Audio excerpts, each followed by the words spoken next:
So you've spent a week telling us how to run our squadrons, Mr. Finch. You seem to think you know our world inside and out. Tell me, what was your call sign back in the day? Spreadsheet? The question, slick with condescension, You are responsible slid across for this. the polished No, table I was in the following officers' orders. club. Your orders were a Commander crime. David Confess. Fitch, call sign Razor, leaned back in his chair, a smirk playing on his lips. He was the executive officer of VFA 103, the Jolly Rogers, and carried the swagger of a man who had landed an F/A-18 Super Hornet on a moving deck in a pitching sea more times than the man across from him had likely tied his own shoes. His audience, a half-dozen junior pilots from his squadron, chuckled obediently. They were all sharp, confident, radiating the cocksure energy of naval aviators. They saw what their XO saw, a civilian contractor, an old one, Mr. Alistair Finch was somewhere north of 65, dressed in a simple navy blue polo shirt and beige trousers that looked like they came from a department store, not a tailor. His hair was silver and neatly combed, his face a map of soft wrinkles around kind, tired-looking eyes. He looked like someone's grandfather, a man who spent his days gardening or balancing the books for a local charity, not critiquing the logistical readiness of one of the world's most elite strike fighter squadrons. Alistair didn't react to the jibe. He was in the middle of taking a slow, deliberate sip of his iced tea. He placed the glass down on its coaster with a soft click, the sound unnervingly precise in the sudden quiet. He didn't look offended. He didn't look angry. He just looked patient. His posture was the first odd note in an otherwise conventional composition. While his face was soft, his back was ramrod straight, a perfect, unyielding line that spoke less of good breeding and more of disciplined habit. It was a posture that didn't slump, didn't lean, didn't yield an inch.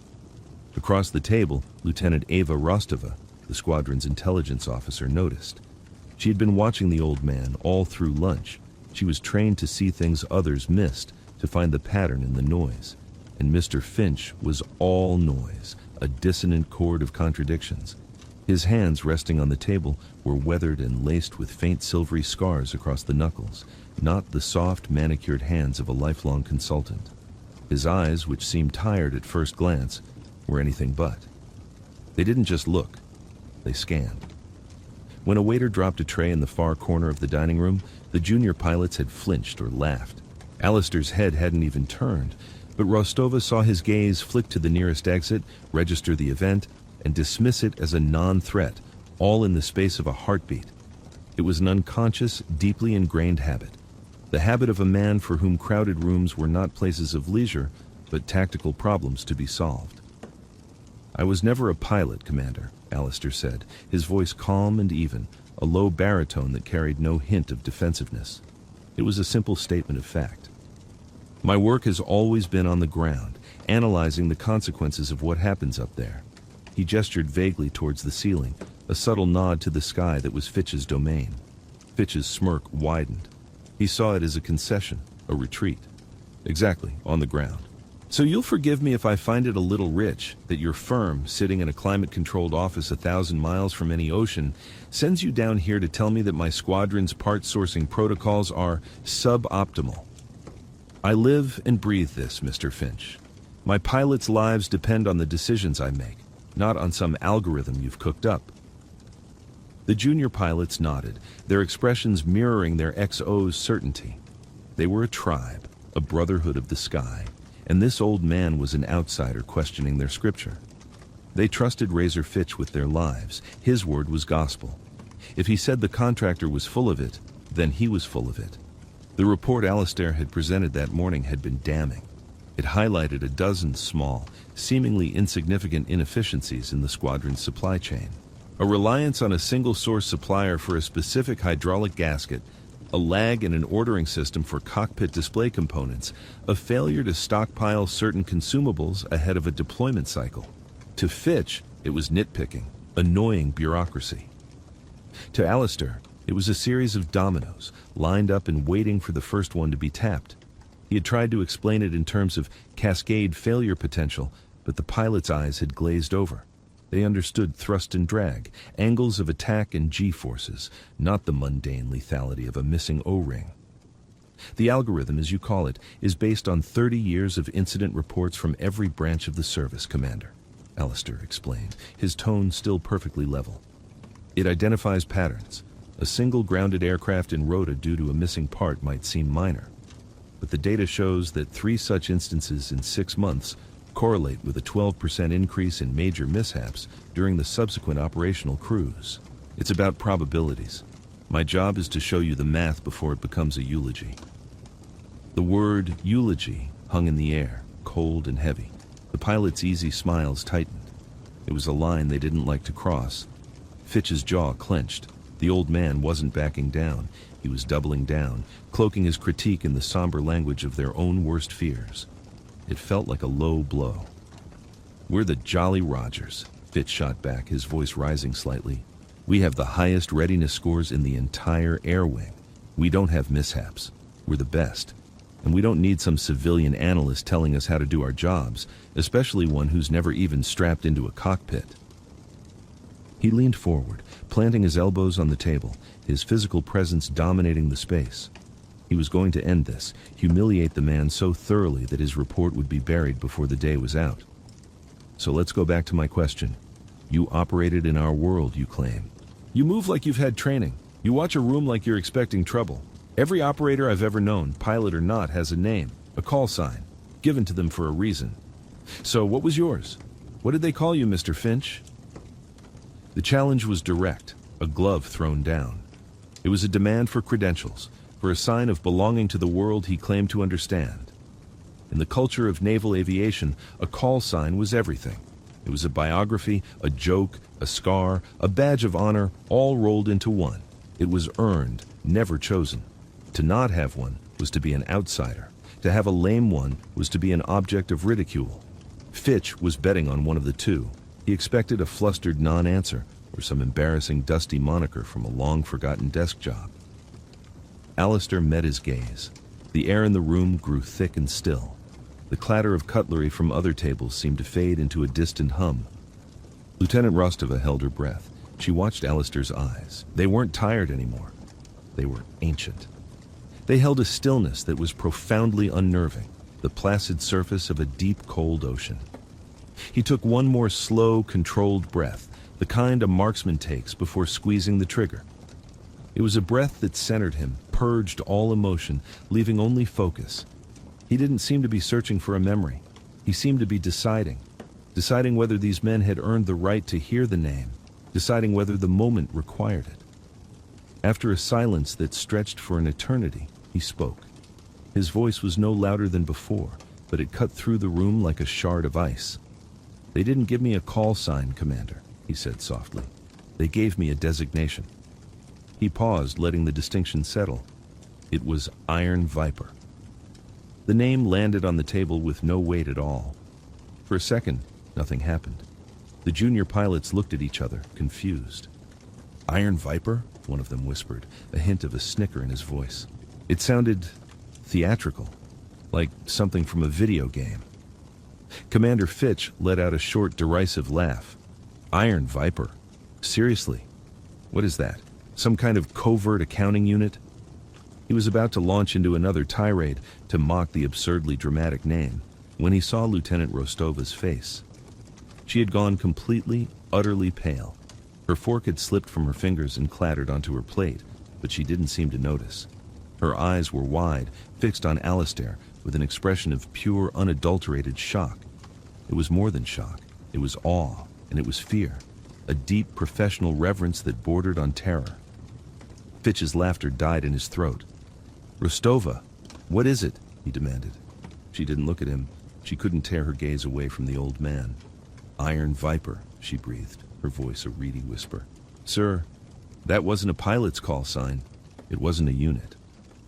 At the table next to them, an older captain, a logistics officer with gray at his temples, slowly put down his coffee cup. He turned his head, his face a mask of disbelief, and stared at Alistair Finch.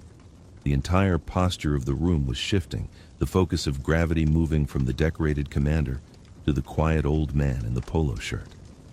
Rostova swallowed hard, trying to find her voice. She was an intelligence officer. Her world was built on secrets, on whispers, on legends that were filed away in vaults under layers of classification.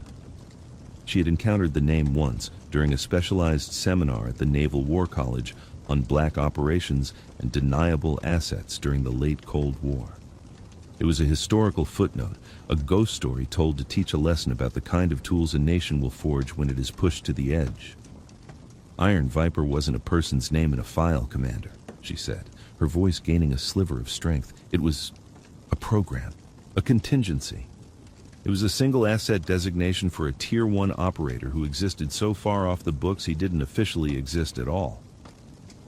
The junior pilots were leaning in now, their mockery forgotten, replaced by a dawning sense of confusion and alarm. A single asset for what?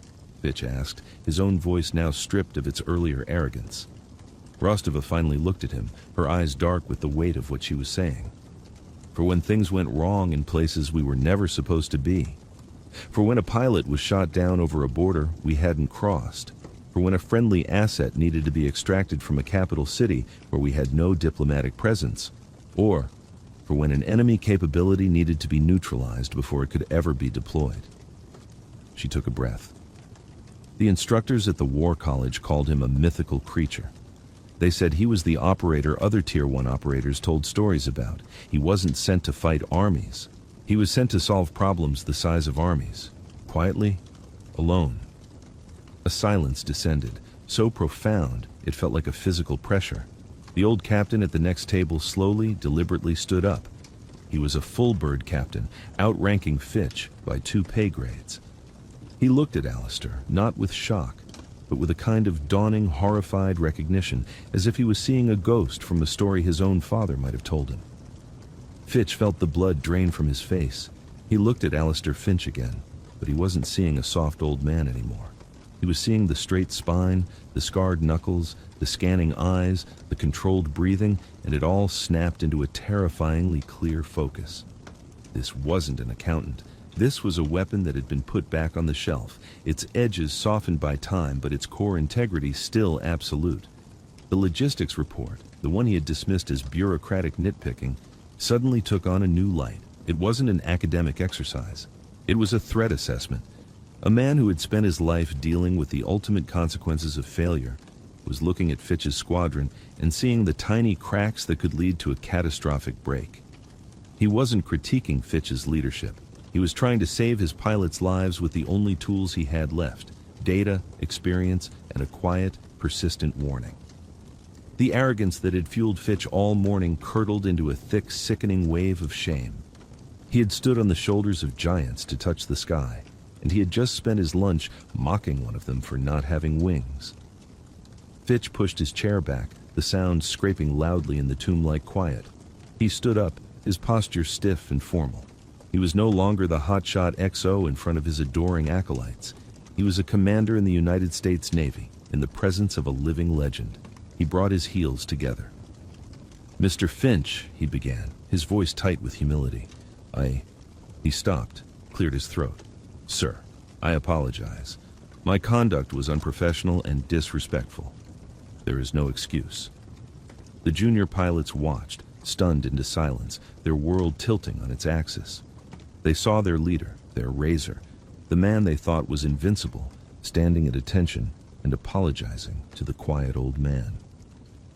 Alistair simply looked up at him. There was no triumph in his eyes, no flicker of, "I told you so." There was only a deep, abiding weariness, and perhaps a glimmer of understanding. He gave a small, almost imperceptible nod. "We're on the same side, Commander," he said, his voice gentle. "We just have different perspectives on the same mountain. Your job is to get to the top. My job is to make sure the ropes don't break." It was an absolution, offered quietly and without fanfare. It made Fitch feel even smaller. He remained standing until Alistair gestured for him to sit, a quiet act of command that Fitch obeyed without a second thought. The rest of the lunch passed in near silence, the air charged with unspoken questions and a heavy, newfound respect. Later that afternoon, Fitch found Alistair standing by the edge of the flight line, watching the ground crews prepare the Super Hornets for the evening's training sorties.